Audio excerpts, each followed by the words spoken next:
আসসালামু আলাইকুম সুপ্রিয় শিক্ষার্থী বন্ধুরা, আজকের ক্লাসে তোমাদেরকে স্বাগত জানাচ্ছি। নবম দশম শ্রেণীর শিক্ষার্থী বন্ধু তোমরা যারা রয়েছে তোমরা এই ক্লাসটির সঙ্গে যুক্ত হয়ে যাও। আমরা গত ক্লাসে সন্ধি নিয়ে আলোচনা করেছিলাম, মনে আছে শিক্ষার্থী বন্ধুরা? আর বলেছিলাম যে তারপরের ধাপ নিয়ে পরবর্তী ক্লাসে আলোচনা করব। আজকে আমরা সেই পরবর্তী ধাপ নিয়ে আলোচনা করব। আমরা পূর্বের ক্লাসে সন্ধি কাকে বলে, তারপরে সন্ধি কয় ধরনের, বাংলা সন্ধি কয় ধরনের সেগুলি নিয়ে আলোচনা করেছিলাম। তো তোমাদের নিশ্চয়ই মনে আছে। তো আজকের ক্লাসে আমরা পড়ব, দেখো, তৎসম শব্দের সন্ধি। আজকের ক্লাসে আমরা পড়ব তৎসম শব্দের সন্ধি। তাহলে দেখো বন্ধুরা, যে তৎসম শব্দের সন্ধি কয় ধরনের আগে আমরা এটা জেনে নিই। তৎসম শব্দের সন্ধি হচ্ছে তিন ধরনের। একটি হচ্ছে স্বরসন্ধি, ব্যঞ্জন সন্ধি, বিসর্গ সন্ধি। তো এই যে তিন ধরনের সন্ধি আমরা পূর্বের ক্লাসে জেনেছিলাম। স্বরসন্ধি কাকে বলে, ব্যঞ্জন সন্ধি কাকে বলে, শুধু বিসর্গ সন্ধি কাকে বলে সে সম্পর্কে আমরা জানি নাই। তো আজকের ক্লাসে আমরা স্বরসন্ধি কাকে বলে, ব্যঞ্জন সন্ধি কাকে বলে, বিসর্গ সন্ধি কাকে বলে এই সম্পর্কে আমরা এবং এগুলির কিছু নিয়ম নিয়ে আমরা আজকের ক্লাসে আলোচনা করব। তো দেখো শিক্ষার্থী বন্ধুরা, আমরা পূর্বের ক্লাসে পড়েছিলাম স্বরসন্ধি কাকে বলে। স্বরসন্ধি কাকে বলে আমরা সেই যে ধ্বনির সঙ্গে স্বরধ্বনি মিলে যে সন্ধি হয় তাকেই স্বরসন্ধি বলে। তো দেখো এই যে স্বরসন্ধি, এই স্বরসন্ধির কিছু নিয়ম রয়েছে, কিছু ব্যবহার রয়েছে। দেখো কিভাবে, যে অকার কিংবা আকারের পর অকার কিংবা আকার থাকলে উভয় মিলে আকার হয়। কি বলছে, যে অকার কিংবা আকারের পর অকার কিংবা আকার থাকলে উভয় মিলে কি হয়, আকার হয়। আকার পূর্ববর্তী ব্যঞ্জনের সঙ্গে যুক্ত হয়। পূর্ববর্তী অর্থাৎ আগের ব্যঞ্জনের সঙ্গে কি যুক্ত হয়, আকারটা যুক্ত হয়ে যায়। কিভাবে দেখো, যেমন দেখো অ যোগ অ সমান সমান আ, নর যোগ অধম সমান সমান নরাধম। তাহলে এই যে অ যোগ অ মিলে আ হয়ে গেল। এখন দেখো আমরা এখানে পড়েছিলাম যে আকার পূর্ববর্তী ব্যঞ্জনের সঙ্গে যুক্ত হয়, তাহলে এখানে নর যোগ অধম, এখানে হয়ে গেল কি নর যোগ অধম সমান সমান নরাধম। তাহলে পূর্ববর্তী ব্যঞ্জন কোনটা, যে নরর সাথে নরটা হয়ে গেল কি নরাধম। তাহলে দেখো অ যোগ আ সমান সমান আ, হিম যোগ আলয় সমান সমান হিমালয়, মিলে হয়ে গেল কি হিম যোগ আলয় হিমালয়। এই যে পূর্ববর্তী হিমটা হয়ে গেল কি হিমালয়, আকার যুক্ত হয়েছে। আ যোগ অ সমান সমান আ, যথার যোগ অর্থ হয়ে গেল কি যথার্থ। যথা যোগ অর্থ সমান সমান যথার্থ। আ যোগ আ মিলে আ হয়েছে। এখন দেখো বিদ্যা যোগ আলয় হয়ে গেল কি বিদ্যালয়। তাহলে এখানে আমরা এই যে অকার কিংবা আকারের পর অকার কিংবা আকার থাকলে উভয় মিলে কি হয়, আকার হয়, এবং আকারটা পূর্ববর্তী ব্যঞ্জনের সঙ্গে যুক্ত হয়। এই যে আমরা উদাহরণের সঙ্গে আমরা জেনে নিলাম বন্ধুরা। দেখো তারপরের যে ধাপটা দেখো, অকার কিংবা আকারের পর ইকার থাকলে কিংবা দীর্ঘ ইকার থাকলে উভয় মিলে একার হয়, এবং এই একারটা পূর্ববর্তী ব্যঞ্জনের সঙ্গে যুক্ত হয়। যেমন দেখো অ যোগ ই মিলে হয়ে গেল এ। এখন দেখো এই যে এটা হয়ে গেল, এটা দেখো উদাহরণ শুভ যোগ ইচ্ছা হয়ে গেল কি শুভেচ্ছা। এখানে একার পূর্ববর্তী ব্যঞ্জনের সঙ্গে যুক্ত হয়েছে, শুভটা হয়ে গেল কি যে শুভেচ্ছা। তারপর আ যোগ ই সমান সমান এ, যথা যোগ ইষ্ট হয়ে গেল কি যথেষ্ট। এই যে পূর্ববর্তী ব্যঞ্জনের সঙ্গে একার যুক্ত হয়েছে। অ যোগ ই মিলে হয়ে গেল একার। তারপরে দেখো পরম যোগ ইস হয়ে গেল কি পরমেশ।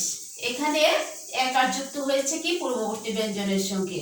আ যোগ ই মিলে হয়ে গেল কি এ। এখন দেখো মহাযোগ ইস হয়ে গেল কি মহেশ। এই যে পূর্ববর্তী ব্যঞ্জনের সঙ্গে কি যুক্ত হয়েছে, একার যুক্ত হয়েছে। তো শিক্ষার্থী বন্ধুরা দেখো, এখন আমরা আসো যে ব্যঞ্জন সন্ধি নিয়ে আলোচনা করি। যে ব্যঞ্জন সন্ধি দেখো কি কি নিয়মে ব্যঞ্জন সন্ধির আবার এখানে কয়েকটি ভাগে ভাগ করা হয়েছে। প্রথমে দেখো ব্যঞ্জন ধ্বনি প্লাস স্বরধ্বনি মিলে যে নিয়মে ব্যঞ্জন সন্ধিটা হয়। দেখো ক চ ট ত প, কি বলছে ক ক, চ, ট, ত, প। এরপরে স্বরধ্বনি থাকলে সেগুলো যথাক্রমে গ, জ, ড, র, দ, ব হয়। পরবর্তী স্বরধ্বনি পূর্ববর্তী ব্যঞ্জন ধ্বনির সঙ্গে যুক্ত হয়, অর্থাৎ পরবর্তী ব্যঞ্জন ধ্বনিটি কিসের সঙ্গে যুক্ত হয়? পূর্ববর্তী ব্যঞ্জন ধ্বনির সঙ্গে যুক্ত হয়। যেমন দেখো ক যোগ ক, এই যে আমরা পড়েছিলাম ক, চ, ট, ত, প। এখান থেকে ক, ক, ক যোগ অ মিলে হয়ে গেল কি গ। এখন দেখো এটার একটি উদাহরণ দিক যোগ অন্ত হয়ে গেল কি দিগন্ত। কি বলছে? পরবর্তী স্বরধ্বনিটি পূর্ববর্তী ব্যঞ্জন ধ্বনির সঙ্গে যুক্ত হয়। পরবর্তী স্বরধ্বনি কোনটি?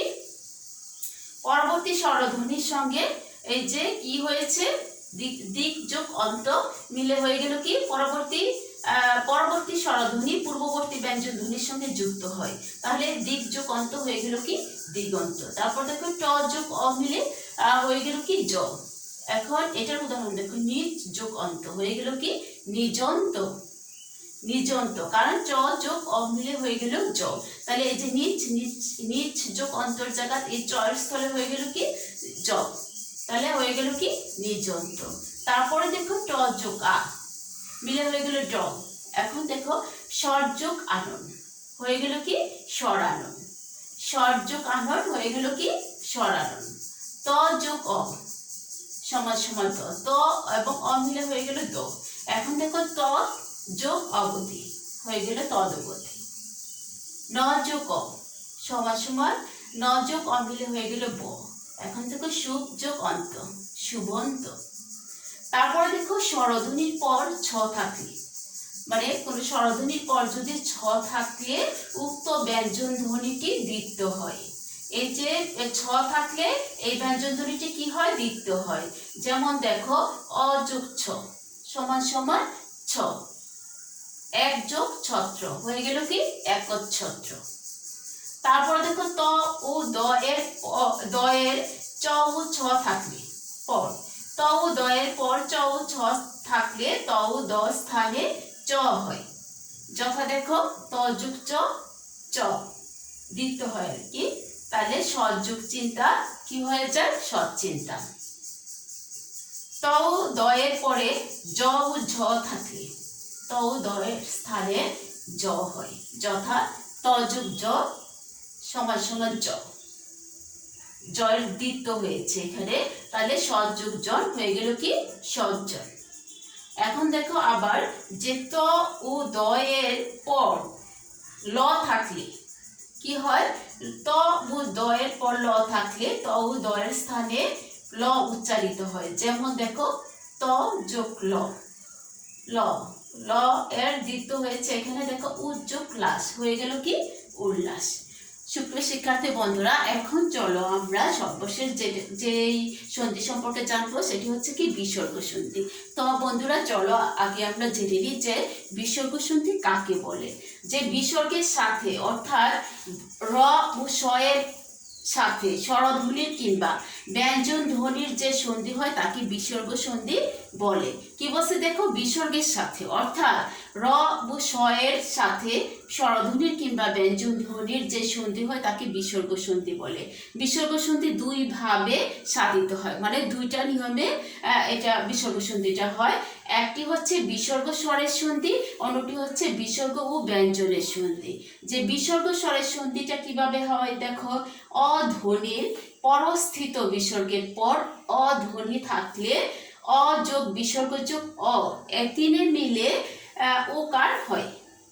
কি বলছে যে অধ্বনির পরস্থিত বিসর্গের পর অধ্বনি থাকলে অ যোগ বিসর্গ যোগ অ এই তিনে মিলে ওকার হয়। যেমন তত যোগ অধি কি হয়ে গেল ততোধি।